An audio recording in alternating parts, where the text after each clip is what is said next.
probably the most difficult thing that anybody can do is forgiveness. And even when you talk about the basic Christian mandate to love others as you love yourself.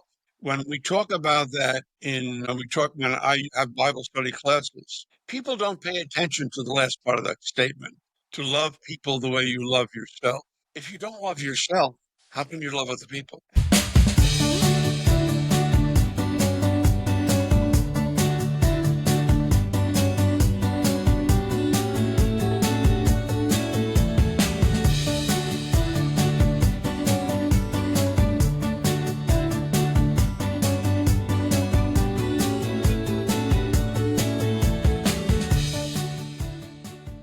Hello, everybody, and welcome back to another episode of the ORCHID Diaries. We are so excited to be here. My name is Angel Orengo, and I am accompanied by two fantastic people, my wife and co-host, Rocio Aquino, and Nicholas Coletto, an old friend from yesteryear and today.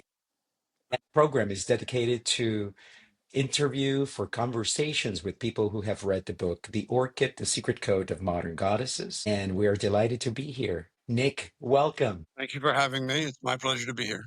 I think it's super important that you tell us a little bit of your story. I just turned 80 years old. I was born and raised in New York City. I attended all my school, New York City public schools, and then Long Island University.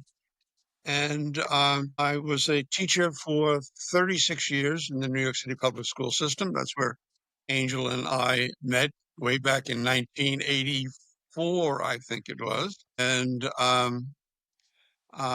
was a biology teacher, assistant principal, principal of a high school, and eventually a superintendent. Very content at this point in my life, gay man.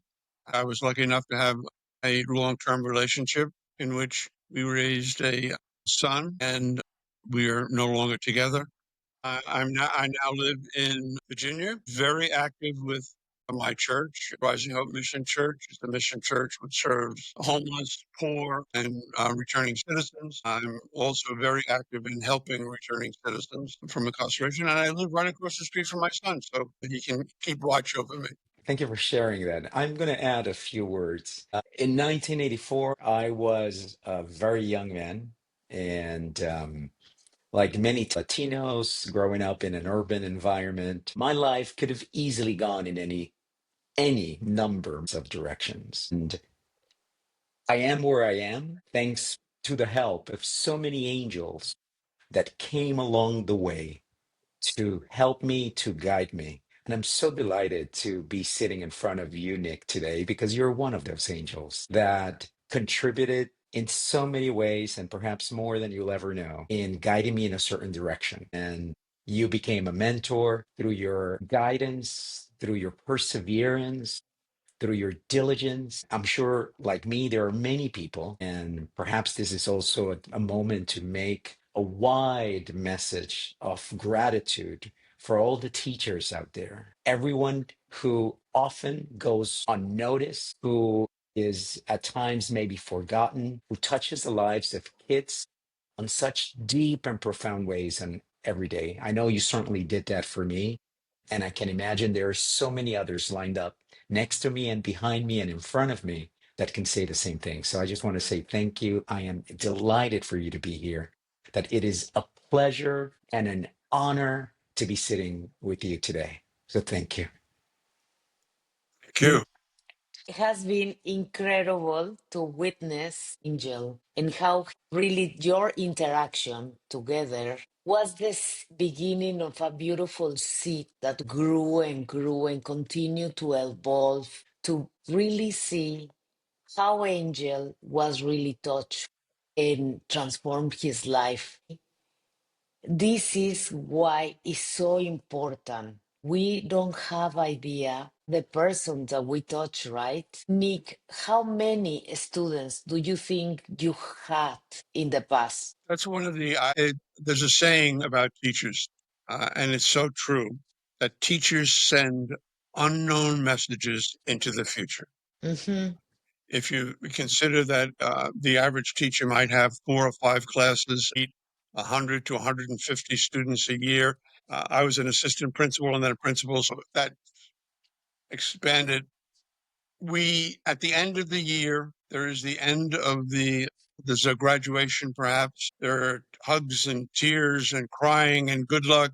And you send these messages into the future, and you very rarely have any idea what happens.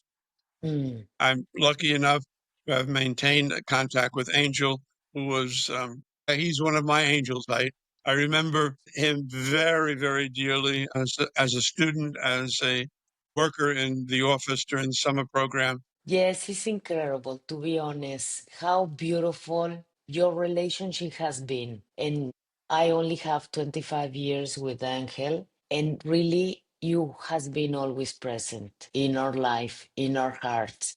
And it's only it's only to say thank you, because what you did a change, and is what we want to create with this book. We want to create change.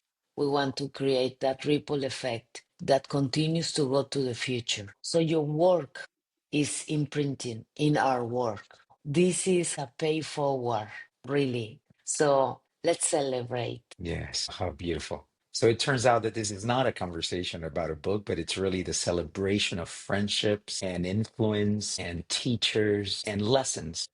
So, Nick, tell us, how did the book get to you? Well, I know that you gave it to my son, Quan, who is a friend of yours from school, and he gave it to me, and I immediately picked it up and started to read it. And I read it through over the first couple of weeks that I had it, and I've referred back to it a couple of times. And I sort of flipped through it this morning just to refresh my old mind. But it's I see it as a teaching book, and I see it as although concentrated on women who have experienced difficulty and have begun to learn how to work through it. I would hope that men are not afraid to read it and learn from it. Because for each of the women that you speak about in there, there are certainly men with different but similar types of challenges in their life. And we've talked about one of the characters in the book. I certainly identify very closely with one, Nicole, obviously, and even Roddy, you used a variation of my name. So, but it's a learning experience, and there's a lot that if people are willing to learn from it, they probably can. Yes, certainly. When we decided to write the book, and it's funny, I now can look back throughout my life and realize how those dominoes all lined up together to form the person that you are. Teaching has been a very profound part of who I am. And when Rocio one day says, how do we share this thing that we're learning, these things that are making us feel so great? And she says, let's share them with the world. It was immediate that somehow what we wanted to do really just share what we had learned, to teach what we had learned in our voice, because every voice is different, to the world. So it's not surprising that that's how you saw the book, as a teaching book, because that's what we wanted to accomplish. By trying to understand each of the characters, and I know that you sort of separated them and gave them unique challenges. So by concentrating on individual challenges with each of them, I think the book is much more effective. You can concentrate on the person, the challenge, and all of the ramifications around that. I have a curiosity to see if the book give you any perspective, anything that at one point has served you. So I would love to know if you can give an example.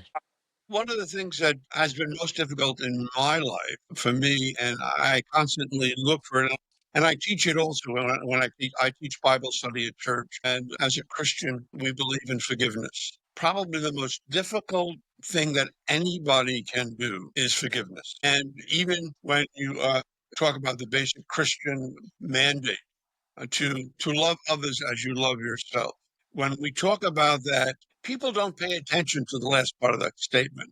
to love people the way you love yourself. If you don't love yourself, how can you love other people? And so it's only if you begin to love yourself that you can really love other people. And tied to that is forgiveness. People don't understand true forgiveness. Forgiveness is not saying it's okay that you did what you did. That's not forgiveness at all. It's I will no longer bear the burden of what you did to me. What you did, it can be wrong, and you may have to pay for it, and there are repercussions for what you did. But I will no longer bear the burden of what you did. So forgiveness is more for the person doing the forgiving than the person being forgiven. So I think that chapter, and I think it's throughout the book, and loving self, and being able to accept and forgive other people for what they did to you. I think is a theme that runs throughout the entire book, and the challenges of each of the people each of the women that you present. So you were able to go deeper in forgiveness, is what I heard. It's It's always a challenge. I'm my own worst enemy when it comes to forgiveness. I've done things in my life, in relationships that I wonder if I had done other things with the relationships that have worked better. And that's where I think I had never thought of the exercise near the end of the book where you write what your life is going to be like 3 years from now, because now you have to focus on the future instead of just present. What do you want the future to look like? I like that exercise of, write what your life is going to be like 3 years from now. So that I think was a very important exercise. Probably the most important if they took it seriously. And the people that were left there certainly I think, took it seriously. I love that exercise. It's super important when you move forward. But going back to forgiveness, you were able to forgive yourself. I've never totally forgiven myself for some of the things I've done. As I mentioned before, I was in a 33-year relationship, and I thought it a very loving relationship, and it suddenly ended. Uh, it didn't suddenly end. The last 3 years it was ending. Now, did I do enough during those 3 years to try and find out why it was ending and perhaps prevent it from ending? I don't know. And that's one of the things I constantly question myself. One of the things I teach returning citizens is that the past is over. You cannot change even 1 second of the past. The only thing that exists in reality is the present, and even the future doesn't exist. Yes, you can look to the future and you can plan for the future, but things will change, and you have to move in a direction. So I still blame myself occasionally. Uh, beat myself up for perhaps some other reason. I might think back to those days and what could I have done. I'm still in contact with the person I was involved with. We correspond once, maybe twice a month by letter. But Mm.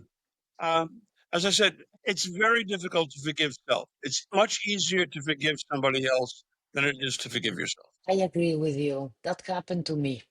That at one point, one of the beautiful things that I was experiencing, because I didn't know better, I act for a place of sadness or lack of something. And that made me do things that I'm not proud about. And that's why what I found is at one point you need to redeem yourselves. And in this case, with me. And thanks that I did that, I was free to really create from another place. So has been really fantastic in my case to really let go. So do you feel a little bit less heavy? I refused to allow myself to let other people know that God created me this way, that Mm. there is nothing to be ashamed of, and that as long as I serve God and I serve my fellow human beings, that is all we can expect. And if somebody doesn't like me because of who I love, that's their Mhm. problem, not mine. So and there are many things in my life that I've been able to forgive myself over, but there's always some residual type of, did I do everything? Did I do everything possible? But right now, between Lady Gaga, who I was born this way, and La Cage aux Folles, I am what I am, I demand people accept who I am now. That I would have never done years ago, and I think that's where I would have never done that years. I mean, Angel was one of the first person in the world who knew that I was gay back 40 years ago, because when I took Quan home, I had to tell him, and then I had to tell Angel because Angel was Quan's friend, and he reacted like, yeah. So what's for dinner? And I found that with the young people today, my own granddaughter, I have a granddaughter who just graduated from high school. The young people today are very impatient. It's only people my age and a little bit your age too, but that are constantly going back on all of these lifestyle problems they see. Young people have no patience with this. So, despite all of the problems that exist in this world, I look forward to the future with hope that even after I am no longer here, that the young people in the world today will change it and make our world a better place than we have. It's so exciting because I think, oh my gosh, there's so much to unravel in what you've said. First, I want to go back to forgiveness because the book, the theme of forgiveness is one that definitely is present in the book from beginning to end. In fact, it was Rocio who ultimately triggered the path that we're in. And that is because she was searching for forgiveness. And wherever she went, she would be looking for, but how do you forgive? And she would ask me, and I was blessed with the sort of a skill and just the being of, well, I would say, would just let it go. And I would, because that's how my life had been for whatever reason. I had that ability. I experienced sexual abuse. I experienced abandonment in many cases. I experienced poverty. I experienced the absence of my biological father in my life. And somehow all of those things didn't define me. But in this particular case, we did an investment and lost it. And it was very painful. And Rocio was looking for the ABC, the one, two, three. How do you forgive?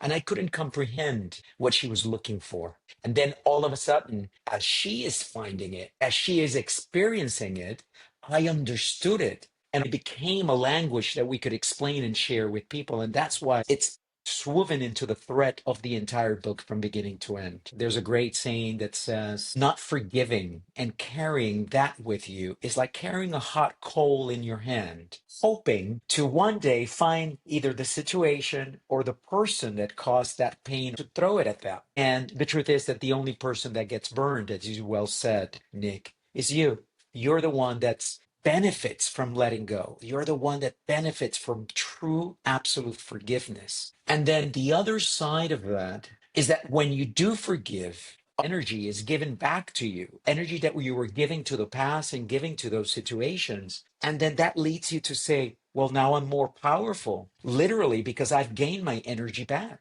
And so, what do I want to do with that new energy that I was given away? And well, I'm going to lead a different life. And that's what's beautiful about forgiveness, that you let go of these bags you carry, and all of a sudden you're more powerful and strong to do whatever else you want to do with it. Is why self-forgiveness is so important. I mean, Yes. was it was Jennifer, whose husband, they were high school sweethearts, and she tried to keep him, and nothing was her fault, but yet she thought it was all her fault. She accepted all of the responsibility for all of the hurt that he was Yeah. inflicting on her, and she Yeah. had nothing to do with it. And so it took her a long time to be able to realize uh, that it was his problem and not hers. Very difficult to do, and I think that's part of the thing for a number of the women, is that it's really wasn't their problem. It was something that was operating from the outside. And that happens so much in our lives, in our individual lives, where we allow things from outside our lives to beat us up. And so then we enter into depression, or we enter into drug use or alcohol use. I agree with you. I think people don't know how to really shield themselves. And that's why the book, these conversations, and more people understand that we really can do it in a different way. So now, kids ourselves, thanks to your generation, we are trying to do things in different way. I saw what was not working with my mother, right? So I have the opportunity to change it. My kids, they see what is not working with me, so they have the opportunity to change it. So really, I feel like you, super hopeful of what is coming. I see right now all the things that are happening in the world, but instead of me focus myself in the depressing news, I try to see what is beautiful about to be here and be alive and what I can contribute. After feeling so empowered, feeling that I was the product of my society and understanding this, I was able to shift and to gain power. And now that's why I'm giving talks. I'm more clear about what I want to transmit to other people and new generations, your generations and everyone, because really it's our thoughts, and our thoughts doesn't define us only if we allow that, but we can change them. And you don't have any age expiration. It's a self-imposed value. So really it's incredible to have this space to, I don't like this. I'm going to change it. Let me see how I can contribute in a different way. I prefer this way of thinking instead of, no, this is me and I cannot change. No, no, 1 second. I prefer to be more flexible. And vulnerability is important too, in a good way. You don't want to be vulnerable to where you subject yourself to hurt and people take advantage of you. But being vulnerable in a good way and being giving and allowing the love inside of you to be shown to other people, I think is extremely important. Nick, now I understand that no one can touch me.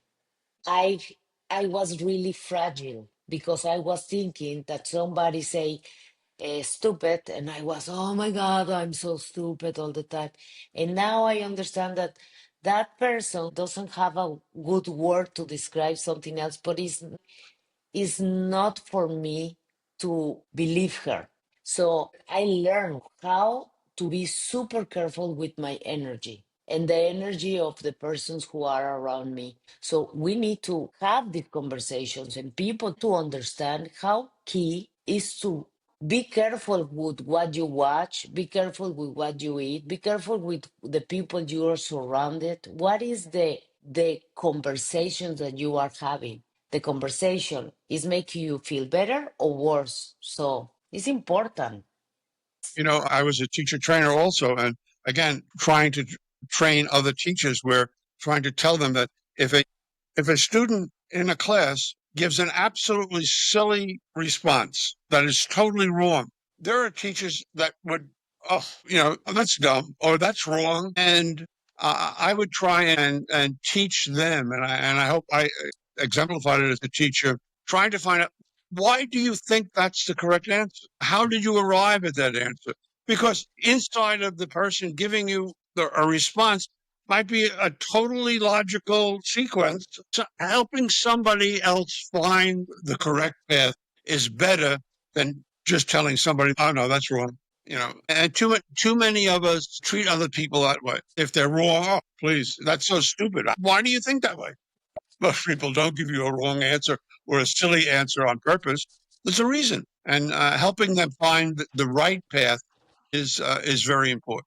Within the book, there's 5 lessons that we speak on: awareness, gratitude, forgiveness, acceptance, and intention. We've spoken about forgiveness and its importance. You mentioned intention. I love that because at the end of the book, we wanted, and going back to what I said earlier, we wanted the people, as they start taking back their energy through gratitude, to forgiveness, and through acceptance, then all of a sudden they have this battery that is fully charged again, or more charged than it was before. And then is all about intention. So Did you get the chance to write down and start thinking of what you looked like and what you wanted to do and be 3 years from now or into the future? I've thought about it. I hesitate to think 3 years into the future being 80 years old, although who knows what God has in store for me. I didn't think Absolutely. I'd be 80 years old, but I have thought about it. And at my age, it's an openness to change, I think. For example, there are people who say that, well, you're too old now. And I say, well, I'm not too old. If somebody should come along that I fell in love with and I wanted to share what limited life I have left, I'm open to that. I speak with some people who are even close to me and say, oh, no, no, no, you're too old to, to form that type of relationship. I don't think so. I'm also want to continue to to to look for other things to do. As I said, I got involved in helping returning citizens. I got involved with my church. There's now an organization called Emmaus. If I don't know whether you remember the gospel story where there were two men walking on the road to Emmaus, and all of a sudden Christ comes to be with them, and they don't recognize him. He's already risen, and it's only after a while that they recognize them. Well, this is so I would like to get involved with this group now, which goes into prisons and jails and attempts to help people inside recognize what they have to offer when they get out. So it's taking that exercise and so helping them plan what they want their life to look like when they get out. It's using your exercise, which is, if you don't mind, I'm going to be out of here in 5 years. So what do I have to do over the next 5 years inside so that when I get outside, I will be at the point that I want my life to be? So there's a group of us that are talking about getting together and trying to get access to people inside to help them plan for when they get out. Please, Nick, share with them the book Well, yeah, absolutely, absolutely. because it's gonna give them more understanding about themselves. What the book do is the inner analysis. Helping them identify with one of the characters or a combination of the characters. Or you don't have to be one of these. You certainly are a unique human being, and your challenges may be very unique and not like the challenges that these women face. So let's look at how can you face your challenges and develop a plan to overcome them. Again, many things to unravel from this fantastic conversation. But first of all, everything we're talking about in the book has been around for a long time. So really, it's not new to us. It's new to us how we experienced it and how we share it with people as we share it forward. And that's why we called it the secret code. It's been there and it somehow goes, yeah, in hiding sometimes in our own lives because we need to experience certain things. But really, the powers of gratitude, forgiveness, and acceptance, and then you add to that awareness and intention, they've always been there for us for the taking. And so, by all means, share it forward. The other element, the other thing I want to say is, for us, when we wrote about these women, there's a little bit of us in each of these women. And when I say us, is humans, but specifically also Rocio and Angel. When we look at the divorcee, we come from single mothers who difficulty and challenges in bringing us forward. We have Olivia, who was at the height of her career, always looking at the glass half empty and not being satisfied. That's us too in our own experience. Stephanie was sexually abused, but Rocio as an adult and I as a child. Nicole, and in our case, it was not that we experienced gender uncertainty, but it was more about hiding our true selves from other people because we all humans do that. Somehow it's like, I'm not going to show who I really am out of fear, out of not wanting to show your light. And Sophia, angry. There was a lot of anger in us. Rocio experienced that heavily in her life. I less so, but still some. And so they are pieces of human experiences that are all tied together. And to your point, yes, there are many more that are not covered here and that are important to recognize. And many people who have read the book upset. I felt myself identified in each one of these characters, but there are more examples. One of the really exciting things for us is that the book, Nick, to your other point, it's really the beginning of something much greater. It is the beginning of a larger conversation. And yes, we've been focused a lot on distributing the book, and we encourage everybody to get it. It's available in every platform. It's in electronic, print, and audio version. The Orchid, The Secret Code of Modern Goddesses. We're now focusing on men who have read the book and are sharing their insights about that experience. We're working on a book club so that we can accompany readers of the book as they are doing so. Go to our website to find out more. But also, we're working on communities. We're working on a theatrical play that's going to allow people to experience it more vividly and, in presence.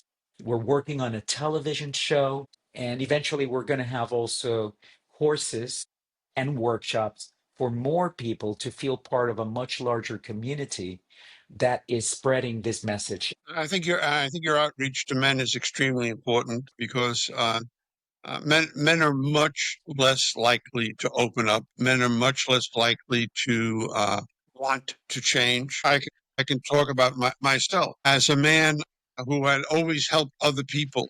At a time in my life when I needed help, I refused to reach out for it.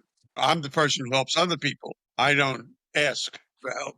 So I think that it's important to get as much exposure and encourage the discussion among men also. The women in the book, I don't see that same willingness in most men to open up like they did over a 1 week period. So I think the outreach to men is important. The concept is let's have conversations. And remember, women has been trained to be nurtured and men to think like, no, no, you need to shut up and go for target. Don't be aware of your feelings. And that's why it's a new era.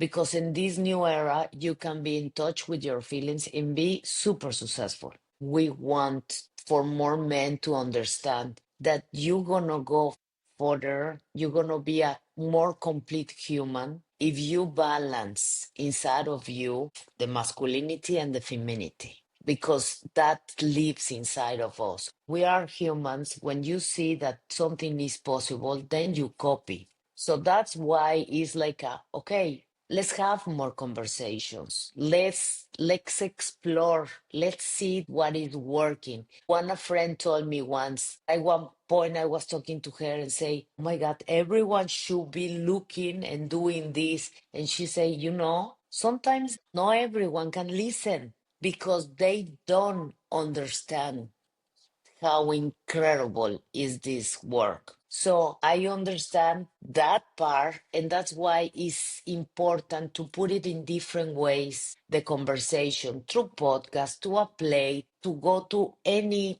format possible, to people begin to see it and to get it, that is not so difficult. They tell us all the time, it's so difficult to be okay.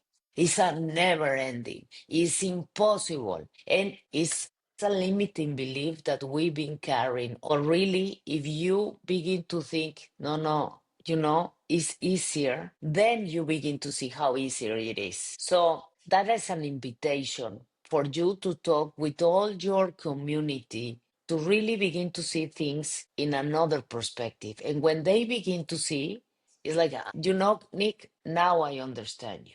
So that's why I think this ripple effect is growing and is multiplying for sure. Even the simple, like teaching prayer, teaching when you pray, you're talking to God. When you meditate, God's talking to you. Okay. So very true. And people don't think about that.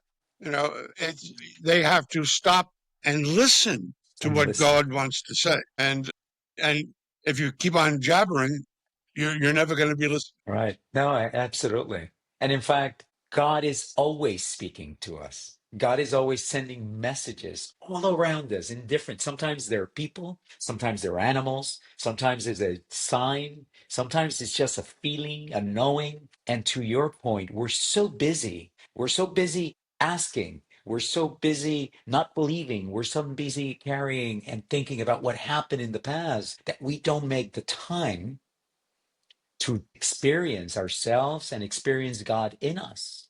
In the Bible, it says, God is love. And somehow we've put so much weight on the God part that we've forgotten about the love part, but they're equal. And in fact, if we experience more love in our life, we're experiencing more God in our life. And so it's really an invitation for everybody who's out there, who's listening. Breathe, try to experience love however it is that you experience. Some people, and this is, in our book, one of the women experiences herself fully when she's dancing again. It's the dancing that connects her with that little person inside of her that was just so absolutely proud and full of herself when she's moving on the floor. For some people, it's running. For some people, it's cooking. For some people, it's their cat, their dog, right? There are these things that transport us to that moment in which we are expressing. And I believe that those moments are creativity. When we are in a moment of creativity, we get closer to the creator of it all. And so we experience ourselves in God, and God experiences itself in us when we allow that aspect of us to shine through. And it's absolutely beautiful. If you believe that God created all of us from nothing, if he was it was the only thing that existed, and then all of creation was made. I know it's very theological, but that means all of creation is part of God because it all came from God. God is in this computer. God is in each of us. God is in the flowers, the orchids behind you, the books behind you. God is in everything.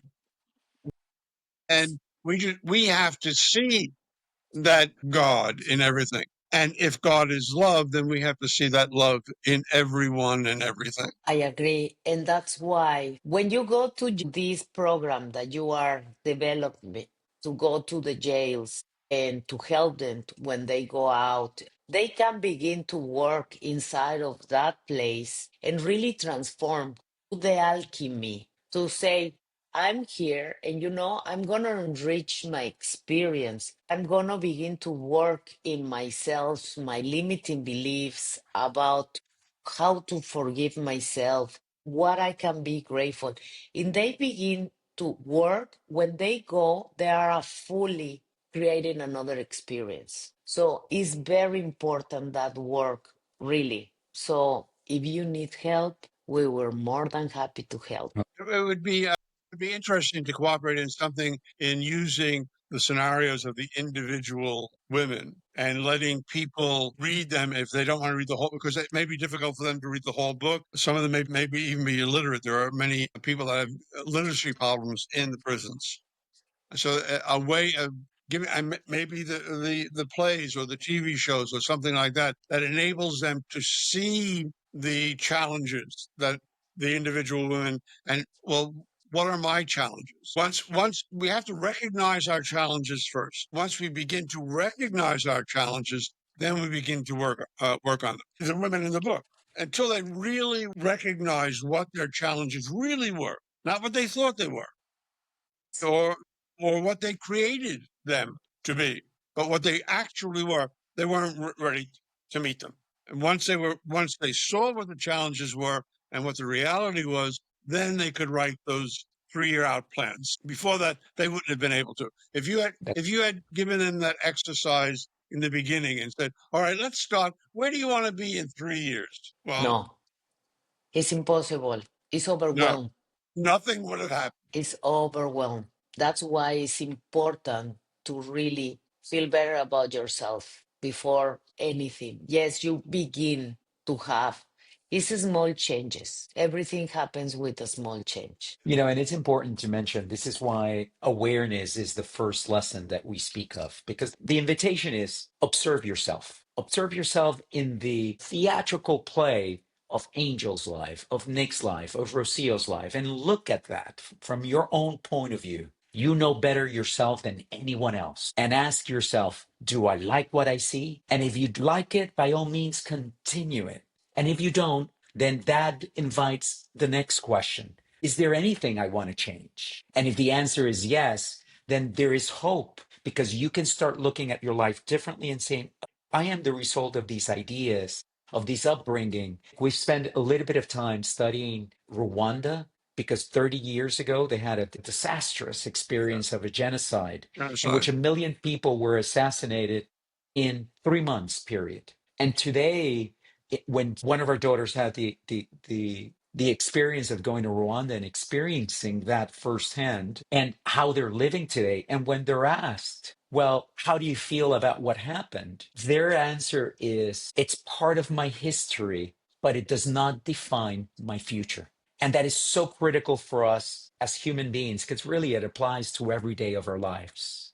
We have history behind us, but it does not have to define who you're going to be right now and for the future. And that's the invitation of what we're talking about. And Nick, any final word to the people who are listening to us and watching us? I just that you read the book, but be open. Don't look at it and say, "Well, that's not me. That's not me," because you're in there someplace. We're all in there, maybe bits and pieces in the different characters, but just to be open, and particularly to the men in the group, allow yourself to be vulnerable, because unless you allow yourself to be vulnerable, no change is possible. Well said. Thank you. Thank you so much, Nick. Thank you so much for your participation in my life. It's made a gigantic difference. And I am a part of you, and you're a part of me. And, by consequence, you're a part of everything that I'm doing and everything that we're doing as well, because you are an inspiration. Thank you for your service as a teacher. Thank you for Thank everything you're you. doing right now. It has been a pleasure of my life to know you and to be part of yours. Thank you very much. And to everyone who is listening, thank you. Thank you for watching. This has been another episode of the Orchid Diaries, conversations with amazing people who have read The Orchid, The Secret Code of Modern Goddesses, and are sharing their experience. Rocio, I love you. Thank you for being my partner. Big, big kiss. Is a pleasure to be here. Thank Thank you. you. Thank you.